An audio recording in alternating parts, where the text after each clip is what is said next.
संसार में हर व्यक्ति श्रम को पसंद करता है, कुछ न कुछ करना चाहता है। यदि इसको काम न हो तो बेचैन हो जाएगा व्यक्ति। आप कह सकते हैं कि हमको तो आराम पसंद है, ठीक है, आपको आराम दे दिया जाए, इकल्ला रख दिया जाए आपको और कह दिया जाए कुछ मत करो।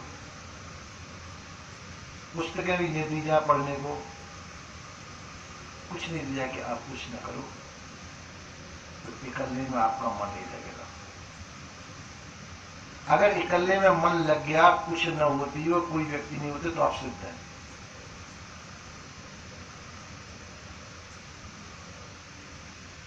क्योंकि वृत्तियां एकाग्र हो जाएंगी सुनकर। जिसका मन एकाग्र में लग जाता हो, कुछ बिना कुछ किए, मानसिक प्रयत्न भी न किया जाए, भौतिक प्रयत्न भी न किया जाए, न मन से कुछ सोचा जाए, न शरीर से कुछ सोचा जाए, तो वो सिद्ध अवस्था होती है। पर व्यक्ति ऐसी स्थिति में रह नहीं पाता है। एकांत सिद्धों के लिए है, साधक के लिए नहीं। हर व्यक्ति एकांत में नहीं रह सकता है।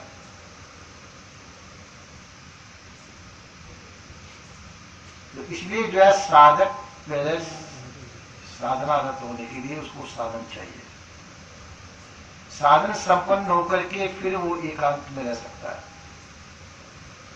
एकांत में रहना दिमाग खराब करना होता है। जिसको सिद्धावस्था प्राप्त नहीं है और एकांत प्राप्त हो जाए तो दिमाग खराब हो सकता है।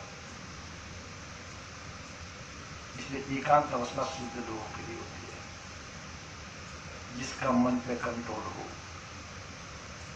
आप थोड़ी देर मतलब एक दिन आप बैठ जाए एकांत में, आपका मन करेगा अगर ये मन नहीं लग रहा, चलो दूसरे के पास जाते, ना बैठे। तो मन को लगाने के लिए यदि आपको दूसरे की आवश्यकता महसूस होती हो, तो अभी साधना की परिपक्वता नहीं है।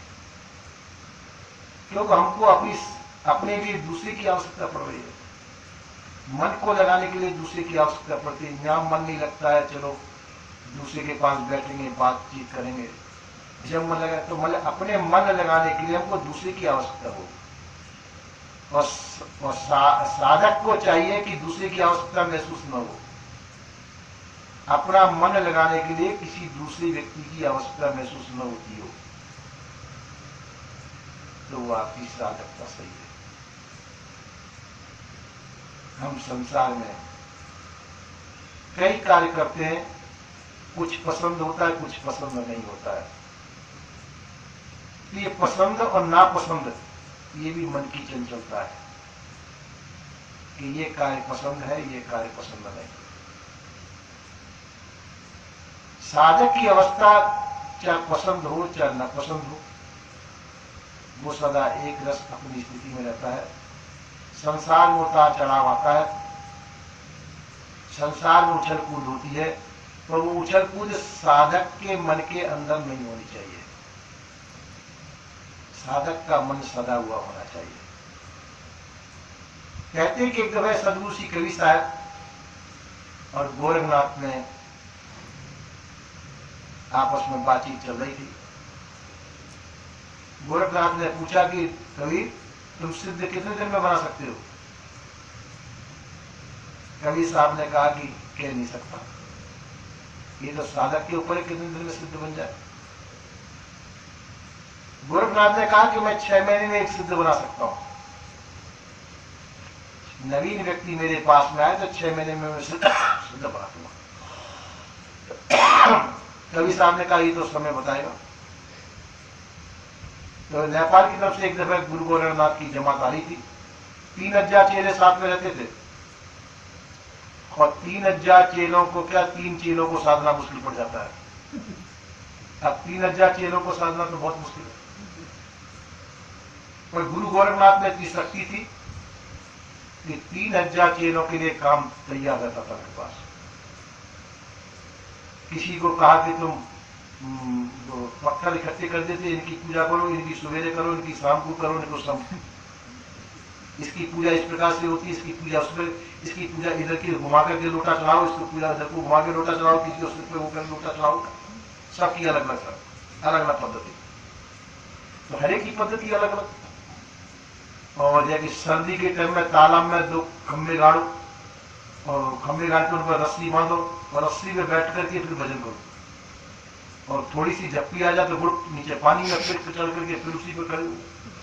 तो यह गोरख धंधा, इसको गोरख धंधा बोला जाता है। तो ऐसी ऐसी कठोर साधना के द्वारा वो 3000 चेले जो साथ में रहते थे वो उनके काबू में रहते थे, जो उनको लिए काम था। शिष्य हो तो उनके लिए काम होना चाहिए। तो हमसे कहते थे, वृंदावन में एक महात्मा जी थे, तो कहते थे कबीर जी चेले बनाना नहीं, और चेले बनाओ तो उनके लिए काम होना चाहिए, और काम नहीं होगा तो आपके सिर पर चढ़ेंगे वो। उनके लिए काम ऐसा होना चाहिए कि उनको फुर्सत नहीं मिलनी चाहिए। चाहे फोकट के काम कह दो कि वहां से पत्थर उठा के मारे दो, वहां से पत्थर उठा के मारे दो, उनको काम के हरदम लगाए रहना चाहिए। नहीं कि हमको चेले बनाने ही नहीं है, उसका फुटपाथ का साधु था मैं। तो इसी प्रकार से गोरखनाथ के साथ में 3000 चेले रहते थे। तो किसी न किसी काम में उनके, गोरख धंधा मशहूर है इस काम में। तो देखिए वहां पे गोरखनाथ जी आ रहे थे नेपाल से, जमात आ रही थी उनकी, कवि साहब बनारस में मिलते थे, बनारस में थे। तो कवि साहब ने कहा कि लाओ आज गोरख को सबक सिखाना है। तो वहां पहुंच गए नदी किनारे।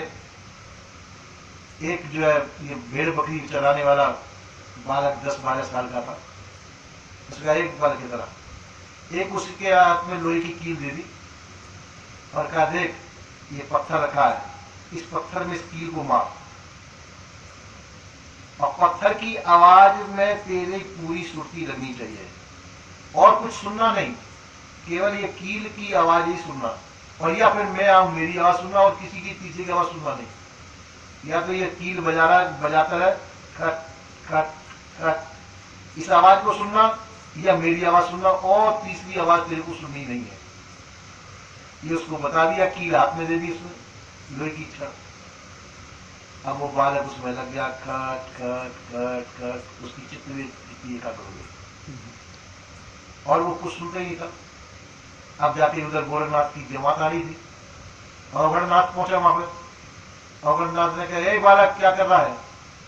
उसने कुछ सुना ही नहीं। अरे इतना बड़ा मेरा अपमान, जा पाताल को चला जा, कुछ नहीं। आकाश को उड़ जा, कुछ नहीं। तो भस्म हो जा, कुछ नहीं। उसने कहा, उसने गोरखनाथ से कहा कि देखिए एक बालक है, वो कील बजा रहा है और उस पर मेरी तीनों वचन फेल हो गए। गोरखनाथ ने आके देखा, गोरखनाथ ने कहा कि उन्होंने भी यही कहा कि आकाश को जा, पाताल को जा, भस्म हो जा, उनके वचन भी फेल हो गए। तो कहते कबीर को बुलाना चाहिए।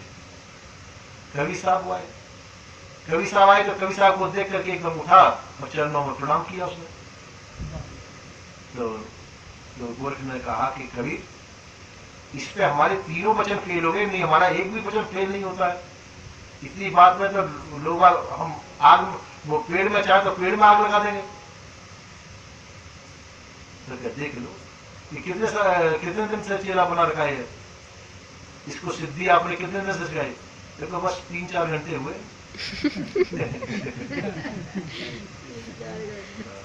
3-4 घंटे का चेला है, और चेला भी नहीं तो बकरी चराने वाला है। ये तो 3-4 घंटे से इसको बैठा दिया यहाँ पे खटखट करने के लिए। तो अच्छा, तो कहने का मतलब सार यह है कि चित्त वृत्तियां एकाग्र होनी चाहिए। चित्त वृत्ति एकाग्र होने में बहुत बड़ी शक्ति होती है। हम चित्त वृत्तियों को एकाग्र नहीं कर पाते, हमारी चित्त वृत्तियां बिखरी हुई रहती हैं, और जहां चित्त वृत्तियां बिखरी होती है तो चित्त की शक्ति बहुत कमजोर हो जाती है। हमारी चित्त की शक्ति कमजोर है। साधना का मतलब यह चित्त वृत्तियों का एकाग्र होना। योग किसे कहते हैं? योग चित्त वृत्ति निरोध, चित्त वृत्तियों का रुक जाना, निरोध हो जाना, उसी का नाम योग है। और तो उस समय चित्त की वृत्ति में बहुत बड़ी ताकत हो जाती है, पर हमारी चित्त वृत्तियां बिखरी रहती है। हम सोचते कोई भजन करने भी बैठेगा, तो भजन करने बैठेगा तो वो सोचता है कि मैं सिद्ध जल्दी बन जाऊं, तो ऊट पटांग कल्पना सोचने लगेगा। एक महात्मा जी थे, तो महात्मा जी दृष्टांत कहते, महात्मा लोग कहते हैं कि एक महात्मा जी जो है ऊपर से किसी पक्षी ने छेड़ कर दी, तपस्या कर रहे थे, चित्तवृत्ति कुछ एकाग्र हो गई होगी, तो जगह पक्षी ने छेड़ कर दी। तो कहानी ऐसा कहती है कि उन्होंने पक्षी की तरफ देखा, पक्षी भस्म हो गया। अब वो महात्मा जी पहुंचे एक पतिव्रता के घर, भिक्षा मांगी, और भिक्षा मांगने पर उसको कुछ पति की सेवा में लगी हुई थी, नहीं आ पाई, तो वो घूर के देखने लगे। उस पतिव्रता ने कही, महात्मा जी वो पक्षी नहीं समझ लेना मेरे को, जिसको तुम भस्म करके आए हो। तो उसने कहा कि अरे भाई इसको कैसे मालूम पड़ा? तो पूछा कि तुमको कैसे मालूम पड़ा कि मेरे में पतिव्रता की शक्ति है? तो इसकी ये तो कहानी मात्र है, पर वास्तविकता यह है कि चित्त की वृत्ति एकाग्र होने पर विशेष प्रकार की सामर्थ्य प्राप्त होती है। चित्त वृत्ति एकाग्र होना मामूली बात नहीं है। चित्त वृत्ति एकाग्रता का बहुत बड़ा महत्व है।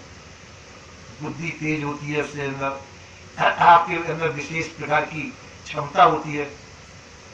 एक किसान ने कहा, उसके 7 लड़के थे, तो 7 लड़के थे तो आपस में लड़ते झगड़ते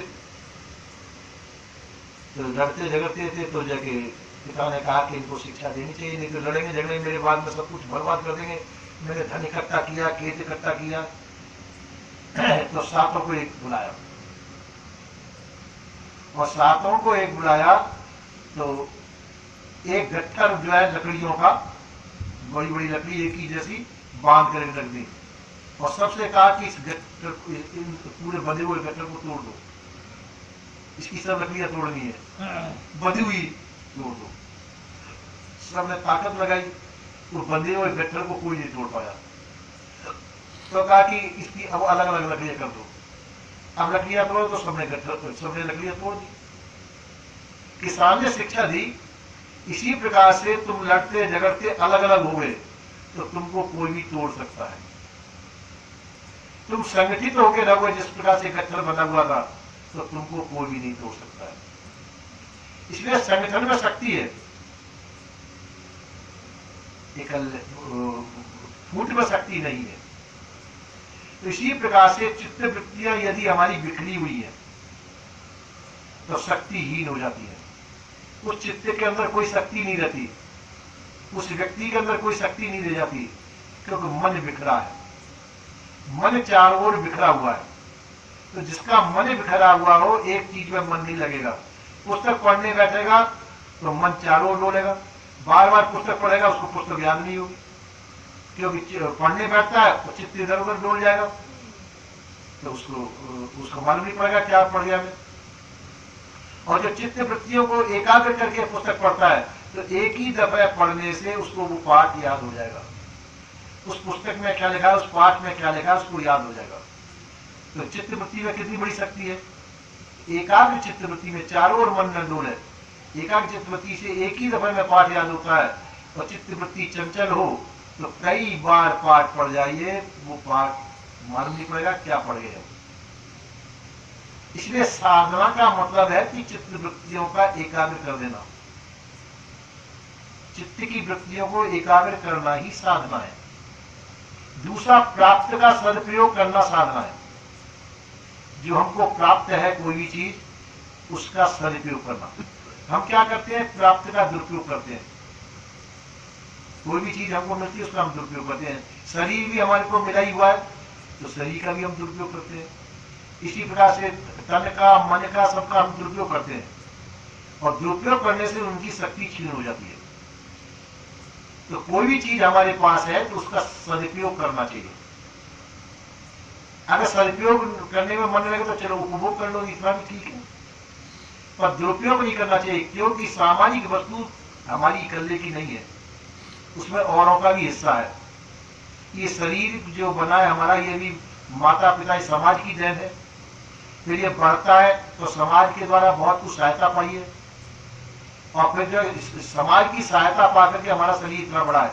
इस शरीर के ऊपर हमारा एकाधिकार नहीं है, इकल्ले का अधिकार नहीं है, पूरे समाज का अधिकार है। तो शरीर के द्वारा तो उस ऋण को उतारना जरूरी है। तो ऋण कब उतारेगा? जब शरीर के द्वारा हम समाज की सेवा कर रहे हैं, तन से, मन से, वचन से। तन से भी सेवा की जा सकती है, मन से भी सेवा की जा सकती है, वचन के द्वारा भी सेवा की जा सकती है। तो तन मन वचन की सेवा के द्वारा हम संसार के ऋण को अपने ऊपर से उतार सकते हैं। पर हम वो नहीं करते। हम क्यों? कि हम ये समझते कि शरीर मेरा ही है, शरीर मेरा है। फिर शरीर के संबंध में और हमने कुछ कुछ वस्तु इकट्ठी कर रखी है, सामाजिक वस्तु, तो वो भी समाज की है, उसको हम अपना एकाधिकार मानते हैं। तो ये पक्की बेईमानी है। तो हम जो है कि जो चीज हमारी नहीं है उसको हम अपना मानते हैं। शरीर हमारा नहीं है तो उसको हम अपना मानते हैं। तो शरीर के संबंधित जितनी भी चीज है उसको हम अपना मानते हैं। यही बेईमानी है। और जब तक बेईमानी रहेगी, जब तक हमारा चित्त एकाग्र नहीं हो सकता, और चित्त एकाग्र नहीं हुआ तो भजन नहीं हो सकता। इसलिए भजन करने के लिए चित्त की एकाग्रता जरूरी है, चित्त का निर्मल होना जरूरी है। और चित्त का निर्मलता आती है सेवा के द्वारा। जब तक हमारी सेवा भाव नहीं होगा, जब तक हम जो है हमारा अंतःकरण शुद्ध नहीं हो सकता। सेवा और दान, ये दो चीजों से अंतःकरण की शुद्धि होती है। और यदि तो और जब ही हमारी साधना सफल हो सकती है। अंतःकरण शुद्ध होने पर ही साधना सफल होती है। जैसे आपका कई प्रकार का, कई दिनों का बर्तन पड़ा हुआ है, उसमें जंग भी लग गई है, सब कुछ मैला पड़ा, कुचला पड़ा, उसमें दूध रख दो तो दूध खराब हो जाएगा, शुद्ध नहीं रहेगा, पीने लायक नहीं रहेगा। उसको साफ करके, अच्छी तरह से मल करके साफ करके उसमें दूध रखोगे तो वो पवित्र रहेगा। इसी प्रकार से अंतःकरण भी हमारा बर्तन है। अंतःकरण को खूब सेवा आदि से मल करके साफ करना चाहिए। बिना सेवा के अंतःकरण शुद्ध नहीं होता है। इसलिए अंतःकरण को शुद्ध करने के लिए सेवा, और सेवा भी हो, सेवा अपराधों से बच करके हो। सेवा करने पर हमारे सेवा अपराध बहुत हो जाते हैं। जिनकी हम सेवा करते हैं उनके प्रति घृणा उत्पन्न हो जाती है, उनके प्रति हमारा दुर्भाव पैदा हो जाता है, और उनके आज्ञा का उल्लंघन करते हैं। तो ये चीज सेवा अपराध है। तो सेवा अपराध जब होंगे तो वो डबल मामला हो गया, और ज्यादा चित्त चंचल होगा। इसी प्रकार से सेवा अपराधों से बचकर के जो सेवा की जाती है, उस सेवा से अंतःकरण की शुद्धि होती है। और सेवा करने के लिए अपने से बड़े श्रेष्ठ पुरुषों की आवश्यकता होती है। कोई श्रेष्ठ पुरुष ना हो तो कोई भी जीव हो, दुखी जीव हो, उसको जो कुछ बन सकती है सेवा करनी चाहिए। कोई भी नहीं तो जानवर ही मिल जाए, तो जानवर अगर लंगड़ा लूड़ा मिल जाए तो उसी को रोटी डाल दो तो उसका पेट भर जाए। कुछ नहीं हो तो कुछ भी चीज ऐसा करना चाहिए कि किसी को उपकार हमारे द्वारा होना चाहिए। अगर कोई ना हो तो, यदि अपने से श्रेष्ठ पुरुष है, बड़े हैं, तो उनकी सेवा कर देनी चाहिए। घर में रहते हैं तो माता पिता की सेवा करनी चाहिए। छोटों की भी सेवा कर सकते हैं, छोटों को पढ़ा सकते हैं, लिखा सकते हैं, उनको जो नहीं आता उसको सिखा सकते हैं। ये छोटों की सेवा। तो हम जो है सेवा छोटों की भी कर सकते हैं, बड़ों की भी सेवा कर सकते हैं, बराबर वालों की भी सेवा कर सकते हैं। इस सेवा से संसार का ऋण उतरता है, और संसार का ऋण उतरने से हमारा अंतःकरण शुद्ध होता है। ऐसा नहीं समझना चाहिए कि आंख बंद करके बैठ गए, आंख बंद करके बैठ गए, कम भजन कर रहे हैं, सब कुछ हो जाएगा, नहीं होगा। क्योंकि माला तो कर में फिरे, जीव फिरे मुख माय, बनुआ तो दऊ दिस फिरे, ये तो सुमेरन नाय। ये सुमेरन करेगा। तो इसी प्रकार से, क्योंकि अंतःकरण शुद्ध नहीं हो, अंतःकरण शुद्धि का पर्चा है कि अंतःकरण निर्मल हो जाए। उस निर्मल अंतःकरण से ही हम जो है सब कुछ कर सकते हैं। तो अंतःकरण निर्मल होगा सेवा के द्वारा। इसलिए व्यक्ति को सेवा में विशेष ध्यान देना चाहिए। यथा योग्य सेवा अवश्य करनी चाहिए। शरीर सेवा की योग्य नहीं है तो जो है वचन के द्वारा हम सेवा कर सकते हैं। अच्छे मीठे वचन बोल सकते हैं, अच्छी बातें सुना सकते हैं। कोई बीमार है उसके पास जाकर के सेवा करने लायक नहीं है, उससे मीठे मीठे वचन कहो, कुछ ऐसा कर दो कि तुम जल्दी ठीक हो जाओगे, इतना तो कह सकते हैं। बैठ करके एक दो कहानी सुना दो, उसका मन लग जाएगा, यही सेवा कर सकते हैं। कुछ बर्तन रखे हुए उसके बर्तन मल दो, कुछ दवाइयां हैं इधर से उधर रख दो, उसकी सुविधा कर दो थोड़ी सी जा करके। तो कुछ न कुछ सेवा होनी चाहिए शरीर के द्वारा, सामाजिक सेवा हो, मानसिक सेवा हो, जो भी सेवा बनती हो, हमको जो है अपने ये न समझा जाए जिसकी सेवा करें उनके ऊपर कोई एहसान लाद रहे हैं। सेवा करने वाले के ऊपर हमारा कोई एहसान नहीं, बल्कि सेवा लेने वाले का हमारे ऊपर एहसान है। जैसे आपके अंदर, आपके घर में कोई कूड़ा करकट इकट्ठा हो जाए और कूड़ा करकट इकट्ठा करके आप पड़ोसी के भूरे में डाल दें, तो ये नहीं समझना चाहिए कि हमने पड़ोसी के भूरा बढ़ा दिया। ये सोचना चाहिए हमारे पास जगह नहीं है डालने के लिए, उस पड़ोसी का इतना उपकार मानना चाहिए कि हमको कूड़ा डालने के लिए जगह तो दे दी, ये कूड़ा क्यों डालने देगा वो। इसी प्रकार से यदि कोई सेवा का अवसर देता है तो उसका उपकार मानना चाहिए हमको, उसके प्रति हमारी श्रद्धा होनी चाहिए। जब तक श्रद्धास्पद के प्रति श्रद्धा नहीं होगी तो जब तक आपका अंतःकरण शुद्ध नहीं हो सकता है। सेवा किसी की करें उसके प्रति हमारा अंतःकरण शुद्ध होना चाहिए, भाव पवित्र होना चाहिए। तो पवित्र भाव के द्वारा जो सेवा की जाती है उससे अंतःकरण शुद्ध, ये साधना है, ये पक्की साधना है। अंतःकरण की जितनी भी साधना है, साधनाओं का फल होता है अंतःकरण की शुद्धि। और जिस साधना के द्वारा अंतःकरण शुद्ध नहीं हो सकता है तो या तो साधना में कुछ फर्क है, साधना में त्रुटि है, या साधक में त्रुटि है, साधना करने वाले में त्रुटि है या साधना में त्रुटि है। क्योंकि यदि सेवा करने के बाद में अंतःकरण शुद्ध नहीं होता तो, और सेवा करने के बाद में अंतःकरण शुद्ध होता है तो हमारी सेवा सही हो रही है, ये सब होना चाहिए। तो इसी प्रकार से सेवा सही साधनों का मूल है। तो सेवा भाव हमको पवित्र मन से, अच्छे मन से, तन मन से करने चाहिए। और सेवा के बाद में सेवा के लिए जो भी मिले, जैसा भी व्यक्ति मिले, हमारे उसके प्रति श्रद्धा होनी चाहिए। और श्रद्धा सहित सेवा करने से अंतःकरण शुद्ध होगा। उस शुद्ध अंतःकरण के अंदर ही निर्मल ज्ञान उत्पन्न होगा। उस निर्मल ज्ञान के द्वारा ही हमारा जीवन कल्याण हो सकता है। तो इसीलिए जो है जीवन कल्याण के लिए सेवा भक्ति का रूप है, और ज्ञान के द्वारा हमारा हमारे सेवा भक्ति का रूप है। भक्ति के पुत्र है ज्ञान वैराग्य, ये भक्ति के पुत्रों से ज्ञान वैराग्य की उत्पत्ति होती है। उस ज्ञान वैराग्य के द्वारा हमारा जीवन कल्याण होता है। इसलिए सेवा का महत्व बहुत ऊंचा है। सेवा का महत्व समझ के हमको सेवारत होना चाहिए। यही विराम देता हूँ। बोलिए श्री सद्गुरुदेव।